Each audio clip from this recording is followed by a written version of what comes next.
Civil હોસ્પિટલમાં એક સાથે 192 એમ્બ્યુલન્સનો ખડકલો થઈ ગયો। મૃતકોના પરિવારને હવે આજે મૃતદેહ સોંપાશે। વિવિધ જિલ્લામાંથી શબવાહિની, એમ્બ્યુલન્સ, આઈસીયુ અને વ્હીકલ મંગાવાયા છે। શહેર અને રાજ્યમાંથી 192 મૃતદેહો માટે સ્ટેન્ડ બાય વાહનો રાખવામાં આવ્યા છે। તમામ વાહનોના ડ્રાઈવરોને એલર્ટ રહેવા માટે પણ સૂચના આપવામાં આવી છે।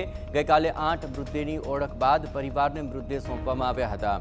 એમ્બ્યુલન્સના ડ્રાઈવર સહિતના સિવિલ હોસ્પિટલની અંદર પણ હાલ તો આ તમામ બાબતોને લઈને કાર્યવાહી હાથ ધરવામાં આવી છે।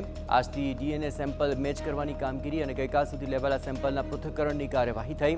અત્યાર સુધી કુલ 250 જેટલા ડીએનએ માટે સેમ્પલ લેવામાં આવ્યા છે।